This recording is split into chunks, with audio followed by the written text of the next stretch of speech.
Hello student. बेटा, आज की वीडियो में हम लोग जो है फिजिकल क्वांटिटीज़ के बारे में पढ़ेंगे और जो उनका मेज़रमेंट है उसके बारे में डिस्कस करेंगे। ठीक है ना। वास्तव में जो हमारे 11th का जो पहला चैप्टर है वो यूनिट एंड डायमेंशंस है। ठीक है ना।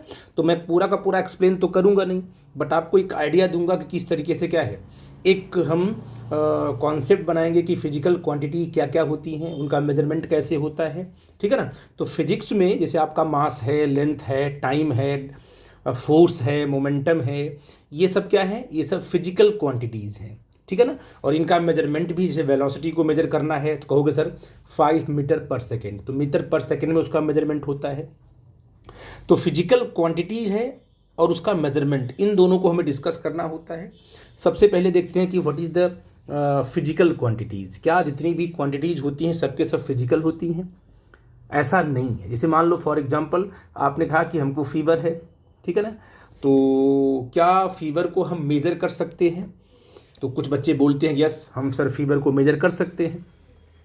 कि अगर मैं पूछूं क्या फ़ीवर है, कितना फ़ीवर आपका है, तो कोई बच्चे बोलेंगे सर हमारा हमारा जो फ़ीवर है वो मान लीजिए 50 डिग्री सेल्सियस है। तो इस तरीके से आप बोल सकते हो। लेकिन जो आप बोल रहे हो कि हमारे पास 15 डिग्री सेल्सियस हमारा हमारा फ़ीवर है, या हमारा फ़ीवर है 20 डिग्री सेल्सियस फ़ीवर हमारा है, या 50 डिग्री सेल्सियस है, या 45 डिग्री सेल्सियस है, जो आप इस तरीके से बोल रहे हो, एक्चुअली आप फीवर को नहीं मेजर कर रहे हो। आप अपनी बॉडी में जो आपका टेम्परेचर है उस टेम्परेचर का मेजरमेंट हो रहा है। ठीक है ना। तो फीवर क्या है? फीवर फिजिकल क्वांटिटी नहीं, फीवर को हम मेज़र नहीं कर सकते हैं। हम इतना बोल सकते हैं कि फीवर कम है और ज़्यादा है, बट उसका एग्जैक्ट मेजरमेंट पॉसिबल नहीं है। तो वो क्या है, फिजिकल क्वांटिटी नहीं कहलाएगी। जैसे हमने कहा कि हमें किसी बच्चे पे गुस्सा अगर आ गई, किसी बच्चे पे हम एंग्री हो गए, तो क्या एंग्रीनेस एक फिजिकल क्वांटिटी है? तो कहोगे सर नहीं, क्योंकि ये इसको हम इसका मेजरमेंट नहीं कर सकते ना कितना है।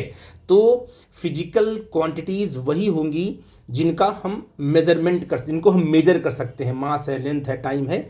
तो इस तरीके से हम लोग बोलते हैं कि जो भी क्वांटिटीज़ जिनका मेजरमेंट हम डायरेक्टली और इनडायरेक्टली कर पाते हैं उनको बोलते हैं फिजिकल क्वांटिटीज। आई थिंक मेरी बात आप समझ पाए। तो आप यहां लिखोगे ऑल द क्वांटिटीज, ठीक है, that can be measured directly और इनडायरेक्टली।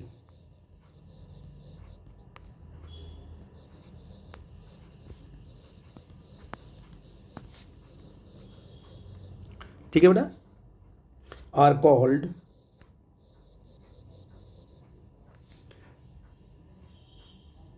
Physical quantities.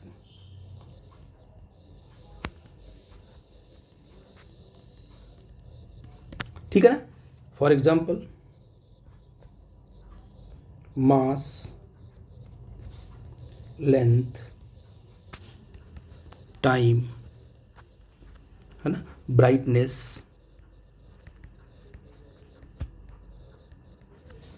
ठीक है ना, current, ETC। Okay, I think मेरी बात आप समझ पाए। अब बेटा जी हम बात करेंगे मेजरमेंट की। जब आपके पास फिजिकल क्वांटिटी का कॉन्सेप्ट आ गया कि क्या क्या क्या है फिजिकल क्वांटिटी, उनका मेजरमेंट हम कैसे करेंगे। तो मेजरमेंट के लिए क्या है कि जो मेजरमेंट होता है वास्तव में एक ऐसा प्रोसेस होता है जिसमें हम क्या करते हैं कि जो फिजिकल क्वांटिटी का जो अमाउंट होता है उसको हम कंपेयर करते हैं एक स्टैंडर्ड क्वांटिटी से।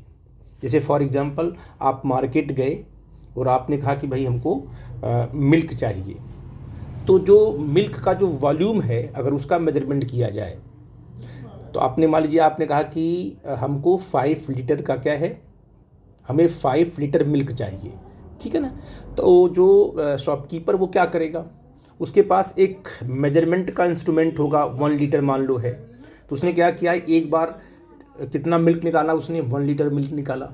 फिर दूसरी बार 2 लीटर किया, फिर 3 लीटर किया, फिर 4 और 5, तो 5 लीटर उसने किया।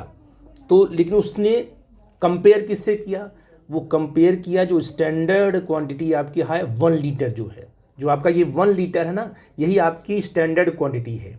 जिसको क्या है, ये स्टैंडर्ड हो गया, उससे क्या है, एक बार दो बार जितना भी अमाउंट आपको चाहिए उसी को रिपीट करते जाएंगे तो आपका अमाउंट आपको मिलता जाएगा। इसका मतलब क्या हुआ कि आप कह सकते हो कि it is a process, it is a process in which, ठीक है ना, we compare amount of a physical quantity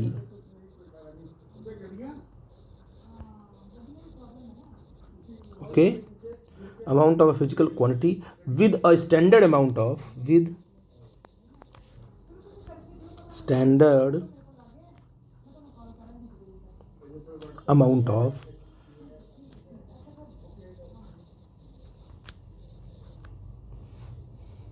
that quantity।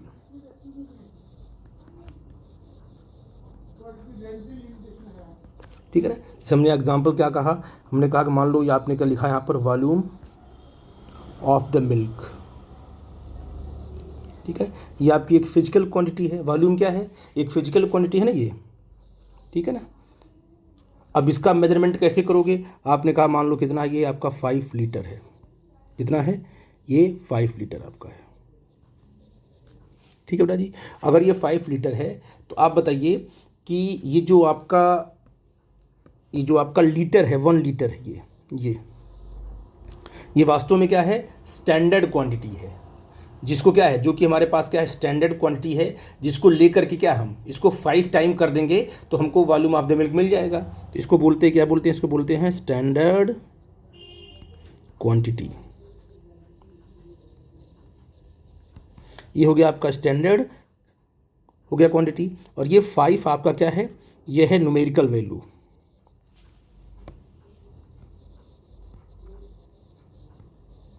ठीक है ये। तो आपने कहा कि किसी भी फिजिकल क्वांटिटी को मेजर करने के लिए एक स्टैंडर्ड क्वांटिटी होनी चाहिए, जिसको कि बार बार हम रिपीट करके हम उस वॉल्यूम को पा सकते हैं या फिजिकल क्वांटिटी को पा सकते हैं। जैसे आपने कहा कि लेंथ की बात आपने कहा कि सपोज किया कि आपके घर से लेकर के और आपके स्कूल के बीच का जो डिस्टेंस है वो मान लो 5 किलोमीटर है। तो मेजरमेंट आपने कैसे किया, डिस्टेंस है ना, डिस्टेंस तो फिजिकल क्वांटिटी है, तो डिस्टेंस का मेजरमेंट कैसे, अब उस डिस्टेंस का मेजरमेंट क्या किया आपने, तो आपने कहा कि हमें क्या बनाना पड़ेगा, डिस्टेंस के लिए एक स्टैंडर्ड क्वांटिटी बनानी पड़ेगी। वो क्या है, 1 किलोमीटर है, वो 1 kilometre is the standard quantity. उसी 1 किलोमीटर को बार बार रिपीट करके आपका बन गया 5 किलोमीटर, ठीक है ना। तो जो स्टैंडर्ड क्वांटिटी होती है उसी को ही बोलते हैं यूनिट। इसको हम बाद में पढ़ाएंगे आपको, क्या बोलते हैं इसको, यूनिट। तो किसी भी फिजिकल क्वांटिटी का जो मेजरमेंट है उसके लिए एक प्रोसेस होता है, जो कि जिस प्रोसेस में क्या करते हैं, फिजिकल क्वांटिटी के अमाउंट को एक स्टैंडर्ड क्वांटिटी के साथ कंपेयर करके क्या है, उसकी वैल्यू को हम लोग फाइंड आउट करते हैं। तो ये आपका हो गया मेजरमेंट। आई थिंक मेरी बात आप समझ पाए कि मेजरमेंट, फिजिकल क्वांटिटी और मेजरमेंट में क्या रिलेशन है, और फिजिकल क्वांटिटी है तो उसका मेजरमेंट तो आपको करना ही पड़ेगा। आई थिंक मेरी बात आप समझ पा रहे हो, ठीक है बेटा। तो बेटा आप ऐसा बोल सकते हो कि any physical quantity can be expressed, ठीक है ना, can be expressed as amount of quantity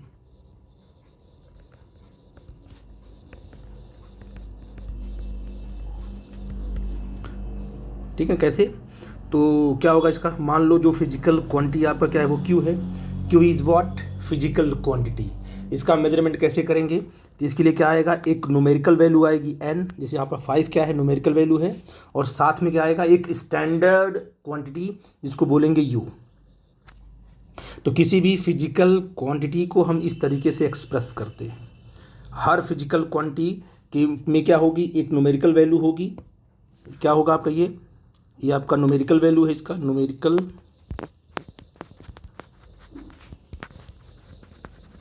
value बेटा है। इसके बाद जो स्टैंडर्ड क्वांटिटी होती है यू, उसको बोलते हैं यूनिट। क्या उसको बोलते हैं? यूनिट। जैसे मान लीजिए हमने कहा कि भाई मास, ठीक है ना, तो मास को आप हमने कहा कि इस बॉडी का मास कितना है, तो आपने कहा कि भाई जो मास है, बॉडी का मास जो है 5 kg है, ये ना है, ऐसे लिखते हैं। तो m क्या हो गया? m is the physical quantity. इसका मेजरमेंट क्या है? मेजरमेंट में क्या आएगा? एक न्यूमेरिकल वैल्यू आएगी और साथ में क्या है? एक स्टैंडर्ड क्वांटिटी है जिसको बोलते हैं यूनिट, 1 kg। 1 kg क्या है? एक स्टैंडर्ड यूनिट है जिसको बार बार क्या करेंगे, 1 kg, 2 kg, 3 kg बार बार रिपीट करेंगे तो हमें मास मिल जाएगा जो मास दिया होगा, ठीक है ना। तो हमेशा किसी भी फिजिकल क्वांटिटी को एक्सप्रेस करने का फॉर्मूला ये है। आई थिंक ये बात आप लोगों को समझ में आई होगी, ठीक है बेटा। अब बेटा हम बात कर लेते हैं यूनिट की, क्योंकि फिजिकल क्वांटिटी की बात कर लिया आपने, उसका मेजरमेंट भी करना, उसकी बात भी कर लिया आपने, यूनिट्स की बात कर ली। अभी अभी आपको मैंने समझाया था कि यूनिट्स बड़ी बड़ी बहुत ही इंपॉर्टेंट है कि किसी भी फिजिकल क्वांटिटी के लिए हमने क्या यूनिट बनाई है। This is the most important concept. जैसे मान लीजिए आपने कहा कि लेंथ क्या है? एक फिजिकल क्वांटिटी है। क्या लेंथ को हम लीटर में करेंगे मेजर? हमने कहा भाई मान लीजिए आप एक पॉइंट से दूसरे पॉइंट को गए, मान लो एक पॉइंट यहाँ है, यहाँ से लेके आप यहाँ तक गए, तो हमने कहा बताइए दोनों पॉइंट के बीच की लेंथ कितनी है? तो क्या कहोगे? 5 लीटर है या 5 kg है? नहीं ना। तो हर फिजिकल क्वांटिटी के लिए उसकी अपनी एक यूनिट है जिसमें उसको हम मेज़र करते हैं, ठीक है बेटा जी।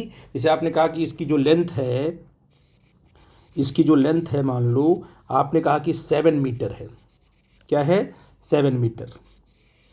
तो आपको ये पता होना चाहिए कि जो मीटर है, मीटर यही तो यूनिट है, क्योंकि लेंथ को किस में करते हैं मेजर? मीटर में करेंगे, सेंटीमीटर में करेंगे, मिलीमीटर में करेंगे। ये सब क्या है? ये सब लेंथ की यूनिट है। हम मीटर को लेके चलेंगे क्योंकि अभी आप लोग MKS सिस्टम पढ़ रहे हो, उस बाद में करेंगे डिस्कस। तो आपने कहा कि हम मीटर में करते हैं, किलोमीटर में करते हैं, तो ये सब क्या है? लेंथ की यूनिट्स हैं। तो हर फिजिकल क्वांटिटी की क्या होती है? अपनी एक यूनिट होती है। आई थिंक मेरी बात समझ पा रहे हो। तो जैसे अगर मैं कहूँ कि टाइम की यूनिट क्या होगी, तो कहोगे सर सेकेंड होगी, है कि नहीं है।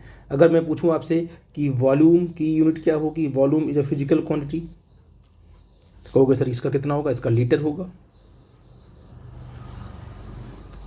ठीक है ना। अगर मैं आपसे बोलूं कि बताओ भाई लेंथ की क्या होगी यूनिट,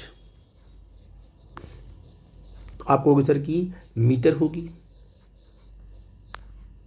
है ना। और अगर आपसे बोलूं कि मास की यूनिट क्या होगी, मास को किस में करेंगे मेजर, तो कहोगे सर इसको केजी में करेंगे, किलोग्राम बोल सकते हो। तो ऐसे जितने भी फिजिकल क्वांटिटी आपको यहाँ मिलेंगी सबकी अपनी क्या होगी? यूनिट होगी। और जो यूनिट है ना, इस यूनिट का जो मैग्नीट्यूड है वो 1 है। 1 सेकेंड, 1 लीटर, 1 मीटर, 1 किलोग्राम। अब जैसे जैसे टाइम बढ़ता जाएगा उतना इसमें मल्टीप्लाई करते जाएंगे और आपको टाइम मिलता जाएगा। तो ये आपके पास एक स्टैंडर्ड क्वांटिटी हो गई जिसमें क्या है कि हम फिजिकल क्वांटिटी को क्या करते हैं? मेज़र करते हैं। कुछ चीज़ें बड़ी इंपॉर्टेंट है इसके लिए। अगर मैं आपको दिखाऊं तो जो यूनिट्स होती है उसके लिए पॉइंट इंपॉर्टेंट क्या है कि it should be well defined. मतलब यूनिट क्या होनी चाहिए? वेल डिफाइंड होनी चाहिए। तो आप लिख सकते हो कि इट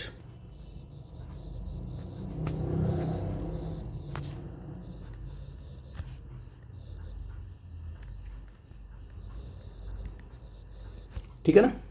इसके बाद आप कह सकते हो कि जिसको इसको क्या है, ये इस तरीके से होना चाहिए, इसको हम आसानी से क्या है, इजली क्या है, इसको हम एसेसिबल कर सकें, ठीक है ना। इट शुड बी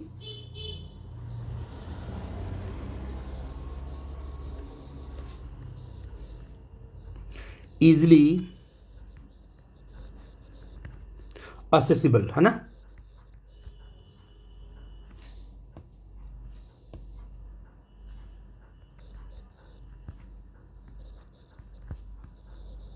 ठीक है ना। तो जिसको आसानी से क्या हम असेस कर सकें। आई थिंक मेरी बात आप समझ पाए मैं क्या बोल रहा हूँ, ठीक है ना। तो और सबसे इम्पॉर्टेंट चीज़ ये है कि ये जो है, जैसे मान लो कि अचानक टेम्परेचर बढ़ गया या अचानक हवा चल पड़ी, तो क्या आप यूनिट को चेंज कर देते हो? नहीं। क्या जब गर्मी ज़्यादा पड़ती है तो जो लेंथ है उसको आप केजी में करते हो मेजर? नहीं, तो कह सकते हो कि it should not change with the time, है ना। ये टाइम के साथ क्या चेंज नहीं होती, यूनिट आपकी फिक्स होती है। तो आप लिख सकते हो इट शुड नॉट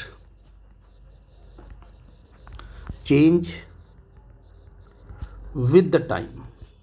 इन सब चीज़ों को आप याद रखना कि यूनिट हमेशा फिक्स होती है। वो प्रेशर है, अगर किसी कहीं पर प्रेशर बढ़ गया, टेम्परेचर बढ़ गया, या कुछ हैपनिंग ऐसी हो गई, तो क्या इनकी वजह से हमारी यूनिट चेंज होगी? नहीं। जिसमें हम उसको पहले मेजर करते थे मास को, उसको अब भी करेंगी। आई थिंक आप मेरी बात को समझ गए। अब बेटा हम लोग पढ़ लेते हैं कि टाइप्स ऑफ फिजिकल क्वांटिटीज़, ठीक है ना। तो साइंस में जो फिजिकल क्वांटिटीज़ हैं उनको दो कैटेगरी में डिवाइड किया गया है, ठीक है ना। एक तो होती है फंडामेंटल फिजिकल क्वांटिटीज़ और एक होती है डिराइव्ड, ठीक है ना। कि जो फंडामेंटल होती है, फंडामेंटल मतलब क्या हुआ कि ये बेसिक क्वांटिटीज़ हैं जिनसे मिल करके और सारी क्वांटिटीज़ बनी हुई हैं। जितनी भी फिजिकल क्वांटिटीज़ हैं अगर फंडामेंटल से मिलके बनी हुई हैं तो वो डिराइव्ड कहलाती हैं। मैं एक एक करके करूँगा डिस्कस, आपको समझ में आएगा। जैसे मान लीजिए मास है, ठीक है ना। मास है, लेंथ है और टाइम है। ये मास, लेंथ और टाइम, ये तीन टाइप की फिजिकल क्वांटिटीज, ये पहले से इनको फंडामेंटल माना गया कि ये फंडामेंटल है, ठीक है ना। अब जैसे मान लीजिए एनर्जी की बात करोगे तो एनर्जी किससे मिलके बनी होगी? इन्हीं मास, लेंथ, टाइम को ही मिलाकर क्या है, एनर्जी बनी होगी। तो एनर्जी जो फिजिकल क्वांटिटीज़ है वो किससे मिलके बन रही है? मास, लेंथ, फंडामेंटल से। तो कहेंगे कि जो एनर्जी है वो डिराइव्ड है और आपका मास है, लेंथ और टाइम क्या है, फंडामेंटल है, ठीक है ना।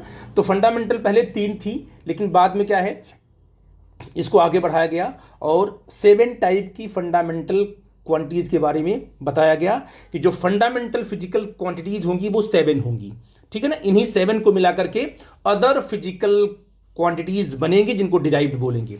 तो आप कह सकते हो कि all physical quantities in nature are divided into 2 categories, है ना। तो आप यहां लिख सकते हो कि ऑल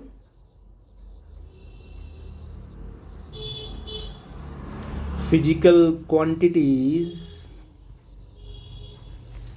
डिवाइडेड इन नेचर,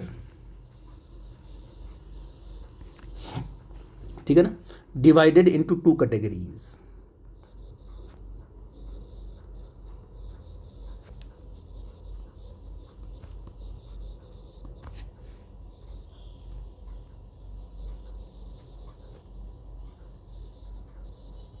ठीक है ना। पहला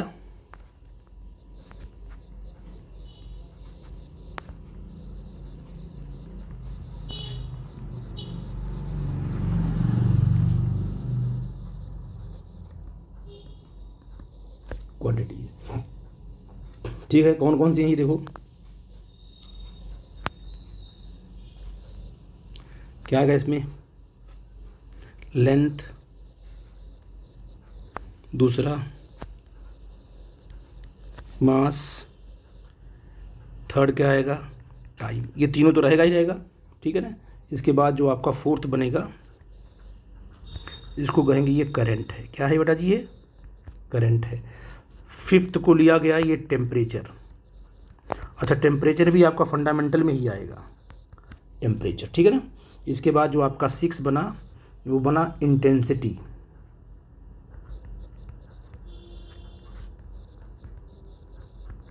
ठीक है ना। और जो 7 बना उसको बोलते हैं अमाउंट, ठीक है। ये जो 7 फिजिकल क्वांटिटीज़ हैं इनको माना गया कि ये फंडामेंटल है, ठीक है बेटा। आई थिंक मेरी बात समझ गई, ये फंडामेंटल है, ओके। फंडामेंटल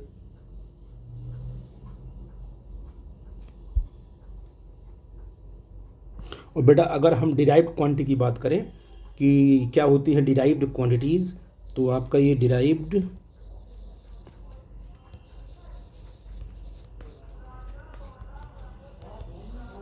क्या है, क्वांटिटीज़, ठीक है ना। These are physical quantities which depend on fundamental quantities, है ना। क्या बोल सकते हो कि ये डिराइव्ड क्वांटिटी क्या है कि जो फंडामेंटल पर डिपेंड करती हैं। जैसे मान लो फॉर एग्जांपल हमने बात की स्पीड की, स्पीड क्या है? ये आपका फंडामेंटल है, सॉरी स्पीड क्या है? स्पीड आपकी डिराइव्ड क्वांटिटी है। क्यों? क्योंकि स्पीड क्या होता है? डिस्टेंस अपॉन क्या होता है? टाइम। और डिस्टेंस को बोलते हैं लेंथ। ये आपका लेंथ है अपॉन क्या बना ये? टाइम। तो बताइए स्पीड किससे डिराइव्ड है? लेंथ और टाइम। मतलब लेंथ और टाइम को लेकर क्या बनी आपकी? स्पीड बनी। मतलब इस फंडामेंटल क्वांटिटीज़ को लेकर के स्पीड बनी है। तो स्पीड किससे बनी हुई है? फंडामेंटल फिजिकल क्वांटिटीज़ से बनी हुई है। इसलिए क्या बोलेंगे स्पीड को? Derived quantities. ऐसे आप कह सकते हो कि एक्सेलरेशन आपका क्या है ना? एक्सेलरेशन क्या होगा? ये होता है मीटर पर सेकेंड स्क्वायर। ये होता है ना, मीटर पर सेकेंड स्क्वायर होता है। तो मीटर का मतलब क्या होता है? लेंथ ना। क्या होता है? लेंथ। और सेकेंड का मतलब होता है टाइम, टाइम का स्क्वायर। देखो किससे मिलके बना हुआ है एक्सेलरेशन? लेंथ और टाइम से। इट मीन्स क्या है कि ये भी क्या है? डिराइव्ड फिजिकल क्वांटिटीज़ है। तो आपको डरने की बात नहीं है। तो 7 फंडामेंटल फिजिकल क्वांटिटीज़ के बारे में आप समझ गए। इन्हीं को लेकर के हम बहुत सारी फिजिकल क्वांटिटीज़ को डिराइव करेंगे। आई थिंक मेरी बात आप समझ गए। और बेटा दो यहाँ पर और ऐड होंगी, दो और ऐड किया गया फंडामेंटल में, जिसको बोलते हैं सप्लीमेंट्री फिजिकल क्वांटिटीज़। ठीक है ना? तो वो मैं आपको यहाँ डिस्कस नहीं कर रहा हूँ, सिंपल आपको बता रहा हूँ 7। जब आप 11th में आओगे, पहला चैप्टर पढ़ोगे, तो वहाँ पर क्या है 1 बाय 1 करके हम पूरा आपको एक एक करके डिस्कस करेंगे कि सप्लीमेंट्री क्या है, और ये जो 7 फिजिकल क्वांटिटीज़ हैं उनमें क्या क्या कंसेप्ट है, तो उनको 1 बाय 1 करके डिस्कस करेंगे। अभी आपको इतना जानना है कि 7 हमारे पास फंडामेंटल क्वांटिटीज़ हैं और डिराइव्ड क्या होती हैं, इन्हीं से मिलके बनी होती हैं। ठीक है ना? अब हम लोग एक और चीज़ करते हैं डिस्कस। अब बेटा हम बात करेंगे प्रिंसिपल सिस्टम ऑफ यूनिट्स की। ये बड़ा इम्पॉर्टेंट है कि जो फिजिकल क्वांटिटीज़ आपकी होती हैं, जो उनका हम मेजरमेंट करते हैं, तो उनके लिए सिंपल एक ही यूनिट नहीं होती है, एक सिस्टम ऑफ यूनिट्स होती है। अब सिस्टम ऑफ यूनिट मतलब क्या है बताता हूँ आपको। जैसे मान लीजिए फॉर एग्जांपल अगर आप मास की बात करो, है ना, अगर थोड़ा बड़ा मास होता है तो उसका जो मेजरमेंट आप करते हो केजी में करते हो कि 1 केजी है, 2 केजी है, 3 केजी है। तो उस मास की जो यूनिट होगी वो क्या होगी? केजी होगी। ठीक है ना? अब अगर वही मास थोड़ा कम हो गया, थोड़ा कम हो गया, तो उसको हम ग्राम में करते हैं मेजर कि भाई देखिए 200 ग्राम है, 300 ग्राम है, 500 ग्राम है। तो जो मास की यूनिट हो गई वो तो ग्राम हो गई ना, है ना? और अगर और भी छोटे से आप जाते हो ज्वेलरी के पास जाते हो, आप ज्वेलरी लेने जाते हो, तो ज्वेलर्स के पास जब आप जाते हो तो वो क्या करता है, वो जब गोल्ड को मेजर करता है तो वो मिलीग्राम तक करता है, मिलीग्राम को भी काउंट करता है। तो वो कहता है कि भाई देखिए ये आपका जो गोल्ड है इतने मिलीग्राम है। तो गोल्ड का जो वजन केजी ले रहा है ना, उसके मास का मेजरमेंट कर रहा है, वो केजी में नहीं कर रहा है, वो ग्राम में नहीं कर रहा है, वो किस में कर रहा है? वो मिलीग्राम में कर रहा है। तो अगर कोई आपसे पूछे कि बताओ भाई कि मास की यूनिट क्या है, तो कुछ बच्चे कहेंगे केजी है, कुछ बच्चे कहेंगे ग्राम है, कुछ बच्चे कहेंगे मिलीग्राम है। ऐसे आप कह सकते हो।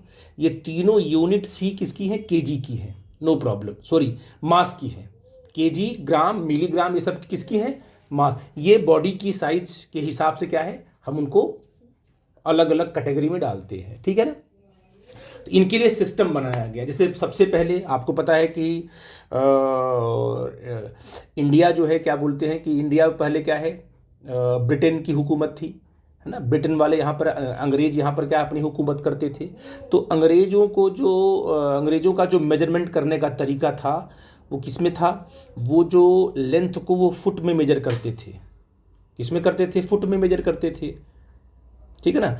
और जो आपका मास है ना उसको पाउंड में करते थे, 1 पाउंड, 2 पाउंड, 3 पाउंड, है ना? और टाइम को सिंपल सेकंड में ही करते थे। तो जो इंग्लैंड में यही चलता था, लेंथ को किस में करेंगे? 1 फुट की लेंथ है, 2 फुट की लेंथ है, ना फुट आप लोग जानते हो। इसके बाद जो है कि जो मास है उसको पाउंड में करते थे, और सेकेंड उसको, टाइम को सेकेंड में करते थे। तो यही जो सिस्टम है, यही जो है कि फुट, पाउंड और सेकेंड, यही इंडिया में भी क्या है चलता था, क्योंकि अंग्रेज पहले से यहाँ थे। तो इस तरीके से क्या है, पहले हमारे यहाँ भी क्या है, फुट, पाउंड और सेकेंड ही चलता था, ठीक है ना। इसके बाद जब आप थोड़ा आगे बढ़े तो आपका आ गया लेंथ को मेजर करना शुरू किया सेंटीमीटर में, फिर किस में किया, सेंटीमीटर में आया लेंथ को, और फिर जो मास को ग्राम में किया, और टाइम तो आपका सेम है, सेकेंड में ही किया गया, ठीक है ना। ये गॉसियस सिस्टम बोलते हैं इसको। इन्होंने गॉस ने अपना ये यूनिट दिया था कि भाई लेंथ को हम किस में करेंगे मेजर, सेंटीमीटर में, फिर मास को ग्राम में, और सेकंड को टाइम को सेकंड में ही करेंगे, ठीक है ना। आई थिंक मेरी बात आप समझ पाए। इस तरीके से अलग अलग कंट्री के लोग अलग अलग अपनी यूनिट्स बना के बैठे थे। अब भाई जैसे आपने कहा कि जो ब्रिटेन वाले हैं, जो अंग्रेज़ थे, वो फुट, पाउंड और सेकंड में करते थे, और किसी अदर कंट्री के लोग क्या है, सेंटीमीटर लेंथ को करते थे मेजर, ग्राम मास को, और टाइम में सेकंड, ठीक है ना। तो इस तरीके से कि अलग अलग कंट्री में अलग अलग जब यूनिट्स होती थी, तो जब सामान को एक कंट्री से दूसरे कंट्री को लेके जाना है, या मान लो आप वहाँ चले गए, मान लो आप चले गए ब्रिटेन चले गए, या आप मान लो आप अमेरिका चले गए, अमेरिका कोई दूसरा सिस्टम ऑफ यूनिट्स है, वो लोग किसी दूसरे सिस्टम ऑफ यूनिट में क्या है, मास को, लेंथ को, टाइम को मेजर कर रहे हैं, और आप किसी और में कर रहे हो, तो आप जा कर के वहाँ किसी चीज़ को परचेज करोगे तो आपको नहीं चलेगा पता ना हमें केजी में लेना है कि हमें ग्राम में लेना है कि हमें किस में, आपको नहीं मालूम हो पाएगा, क्योंकि वहाँ का सिस्टम ऑफ यूनिट अलग होगा। इसलिए जो एक साइंटिफिक कमेटी बनी, उन लोगों ने सोचा कि भाई एक स्टैंडर्ड यूनिट बनाई जाए जिसमें सारी की बहुत, जिसमें कि पूरा के जो पूरा आपका वर्ल्ड है उसमें जितनी भी कंट्रीज हैं सबके लिए वो सेम हो। अगर मास को केजी में हम करते हैं मेजर, तो अमेरिका में भी क्या है, मास को केजी में ही मेजर किया जाएगा। अगर यहाँ पर लेंथ को हम किस में करते हैं मेजर, मीटर में, तो अमेरिका है, फ्रांस है, जर्मनी है, हर कंट्री में लेंथ को मीटर में ही मेजर किया जाएगा। वॉल्यूम को हम लोग किस में करते हैं मेजर, लीटर में, तो हर कंट्री में भी क्या है, लीटर में ही मेजर किया जाएगा। कि एक कंट्री का बंदा अगर दूसरी कंट्री में जाए तो उसको कोई भी चीज़ परचेज करने में, कोई चीज़ खरीदने में, या यहाँ की सामान किसी और कंट्री में भेजना हो, या किसी दूसरी कंट्री से सामान अपनी कंट्री में लेके आना हो, तो एक्सपोर्ट और इंपोर्ट में आपको प्रॉब्लम न हो। इसलिए क्या है कि एक स्टैंडर्ड सिस्टम ऑफ यूनिट बनाया गया जिसको हर कंट्री फॉलो करती है। तो वन बाई वन करके हम आगे बढ़ेंगे, आपको समझ में आ गया मैं किसकी बात कर रहा हूँ। तो सबसे पहले जो स्टार्टिंग में जो सिस्टम ऑफ यूनिट था वो था आपका FPS। क्या था बेटा जी, ये FPS है ना, सिस्टम बोलते हैं इसको, FPS सिस्टम, ठीक है ना। इसको बोलते हैं फुट, पाउंड एंड सेकेंड, ठीक है ना। क्या बोलेंगे, फुट, है ना। और मास को किस में करते थे मेजर, मास को मेजर करेंगे किस में, पाउंड को, और टाइम को करेंगे किस में, सेकेंड में। आई थिंक मेरी बात समझ में आई। फिर गॉसियस सिस्टम आया, गॉस एक साइंटिस्ट का नाम है, तो उन्होंने क्या है, इस तरीके से आगे बढ़े हम, देखो किस तरीके से, यहाँ देखिएगा। फिर आया आपका सीरियस सिस्टम, ये भी चलता था पहले, है ना। इसका मतलब आप जो लेंथ को मेजर करते किस में हो, सेंटीमीटर में, ठीक है बेटा जी। और ये क्या है, मास को किस में करते हो मेजर, ग्राम में, और टाइम को किस में करते हो मेजर, सेकेंड में, ठीक है ना। ये भी मेजरमेंट करने का तरीका था। आई थिंक मेरी बात समझ में आई आपको।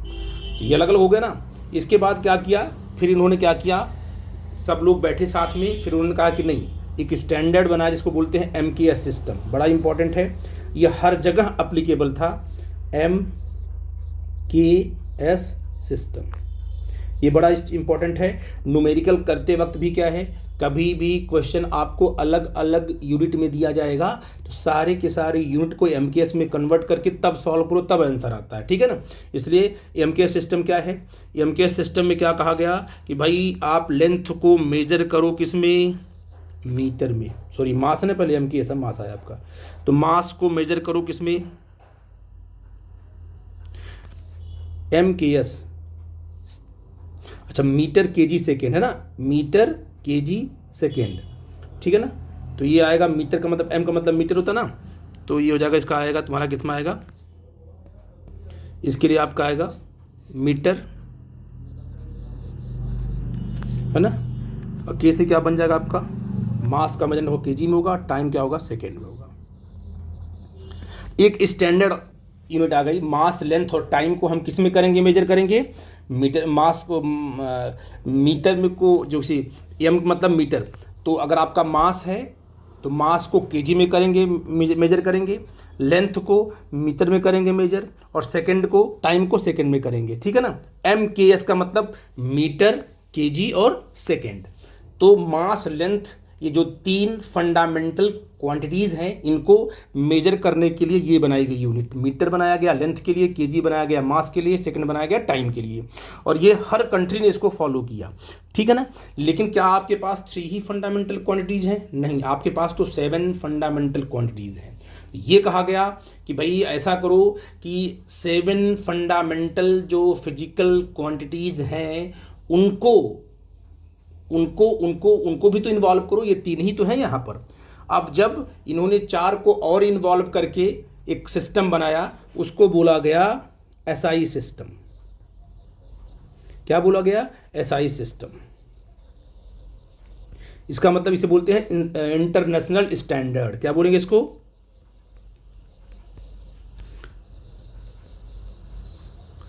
इंटरनेशनल स्टैंडर्ड, ठीक है ना। इसमें क्या है, इसमें तो इन तीनों को लिया ही लिया गया, कोई प्रॉब्लम की बात नहीं है। जो रिमेनिंग और जो 4 फंडामेंटल फिजिकल क्वांटिटीज़ आपकी हैं, देखो कौन कौन, ये इनको भी लिया गया। मास, लेंथ, मास और टाइम के लेंथ के लिए तो एम तो आ ही गया, मीटर। इसके लिए क्या आ गया? केजी तो आ ही गया। इसके लिए आपका क्या आ गया? सेकेंड आ गया। तो अब बताओ क्या डिफरेंसेस हैं एमकेएस में और एसआई सिस्टम में? क्या डिफरेंस है? एमकेएस एसआई में डिफरेंस बस इतना है कि एमकेएस में सिर्फ 3 यूनिट आई हुई हैं, मास है, लेंथ और टाइम। और जो एसआई सिस्टम है उसमें सारी की सारी जो है फंडामेंटल फिजिकल क्वांटिटी को इन्वॉल्व कर लिया गया। ये किसके लिए बना? 7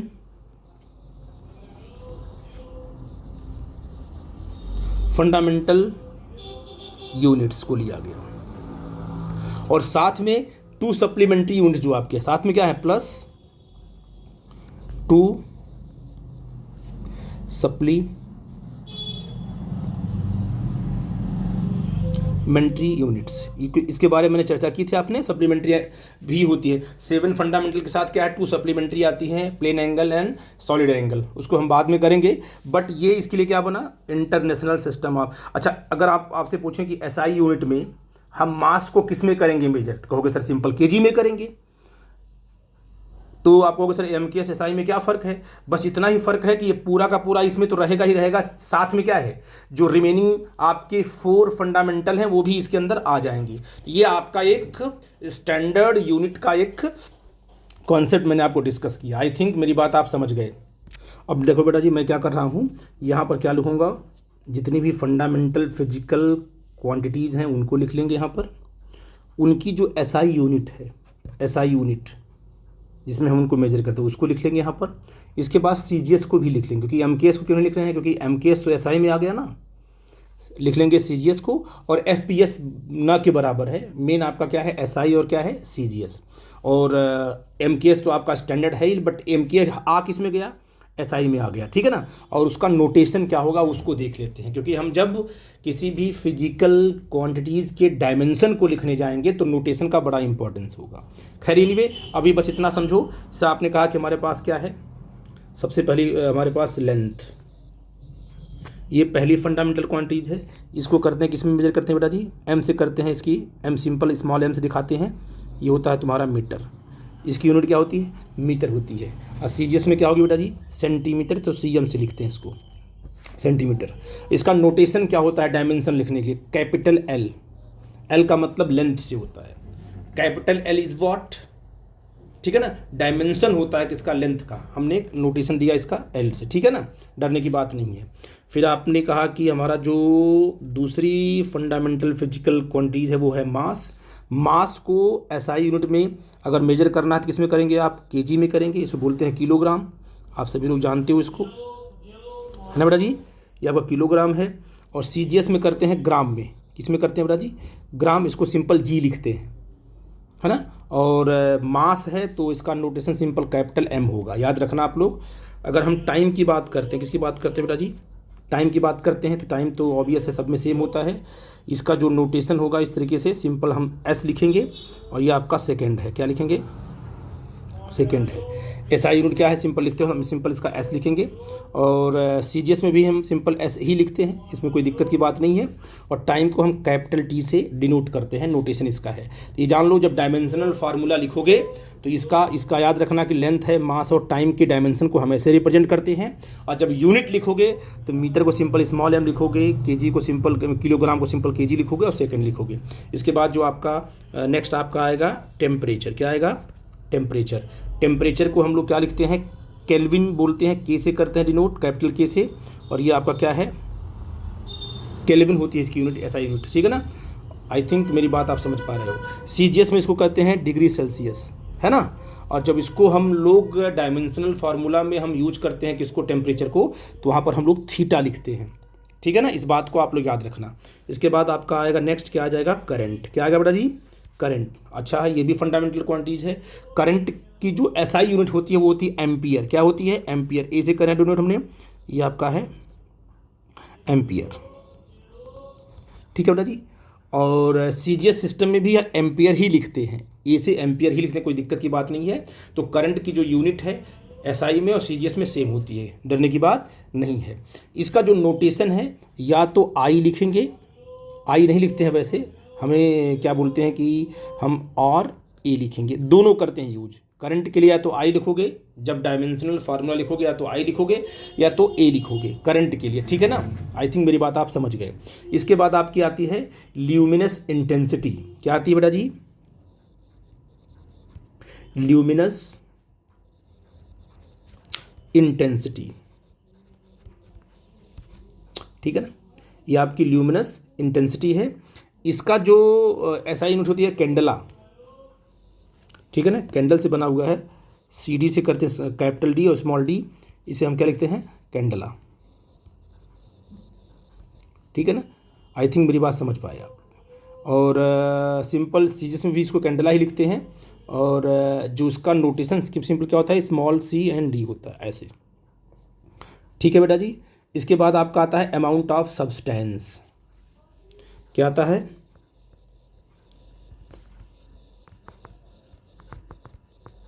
ये। अब इसको क्या करेंगे, अमाउंट ऑफ सब्सटेंस लिखते हैं हम लोग मोल। ऐसा यूनिट क्या इसकी है, मोल है। और सिंपल इसका नोटेशन भी क्या लिखते हैं हम लोग, मोल ही लिखते हैं। और सीजीएस में भी आप यही लिखोगे, नो प्रॉब्लम, कोई दिक्कत की बात नहीं है।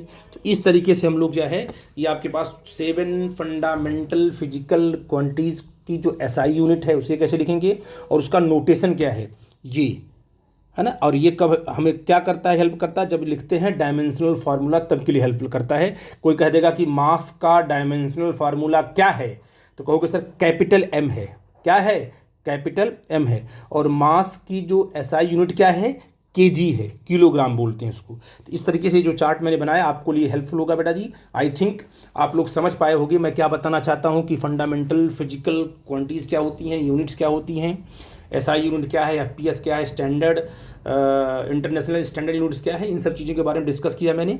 किसी बच्चे को कोई डाउट होगा तो बेटा डिस्कस करेगा। आई थिंक ये कॉन्सेप्ट आपको समझ में आया, ठीक है बेटा जी। जब जो भी दिक्कत होगी, जो भी प्रॉब्लम होगी, आप लोग डिस्कस करना, हम वहाँ आपकी हेल्प करेंगे, ठीक है बेटा जी। Thank you very much.